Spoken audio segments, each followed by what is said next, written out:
கர்த்தர் நல்லவர். இன்றைய வேதவசனம் நீதிமொழிகள் 29ஆம் அதிகாரம் 25ஆம் வசனம். மனுஷனுக்கு பயப்படும் பயம் கண்ணியை வருவிக்கும், கர்த்தரை நம்புகிறவனோ உயர்ந்த அடைக்கலத்திலே வைக்கப்படுவான். கர்த்தர் இன்னைக்கு நமக்கு கொடுத்திருக்கிற வார்த்தை, கர்த்தரை நம்புகிறவனோ உயர்ந்த அடைக்கலத்தில் வைக்கப்படுவான். கர்த்தரை நம்பி வாழக்கூடிய வாழ்க்கையில் பயம் இருக்காது. பயம் இல்லாத மனுஷனுக்கு பயப்படும் பயம் கண்ணியை வருவிக்கும்னு சொல்லப்பட்டிருக்கு.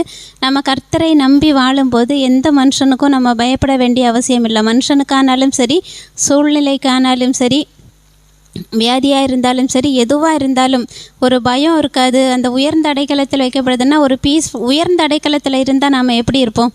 ரொம்ப மகிழ்ச்சியாக இருப்போம். மனசு முழுக்க சந்தோஷம் நிறைஞ்சிருக்கும். உயர்ந்த அடைக்கலத்தில் இருக்கக்கூடிய வாழ்க்கைன்னா அதுதான். நம்ம ஒரு பீஸ்ஃபுல்லான, சமாதானமான, எந்த ஒரு வருத்தமும் இல்லாத, கண்ணீர் இல்லாத, கவலை இல்லாத நல்ல ஒரு வாழ்க்கை வாழ்வோம். அது கர்த்தரை நம்புகிறவனுக்கு அந்த வாழ்க்கை தான் இருக்குது. ஏன்னா நம்ம ஒவ்வொருத்தரும் ஒவ்வொரு நிமிடமும் கர்த்தரை மட்டுமே நம்ம சார்ந்து வாழ்கிறோம். கர்த்தரை நேசித்து அவருடைய வார்த்தைக்கு கீழ்ப்படிந்து அவருடைய வார்த்தையில், அவருடைய செயல்களில், நம்ம அந்த வல்லமையில் நம்ம நம்பிக்கை வச்சு கர்த்தரால் எல்லா காரியமும் முடியும்னு நம்ம நம்பி வாழ்கிறோம். நம்மளுடைய வாழ்க்கை உயர்ந்த அடைக்கலத்தில் வைக்கப்பட்ட வாழ்க்கையை மாதிரி தான் சந்தோஷமான நல்ல வாழ்க்கை வாழ்வோம்.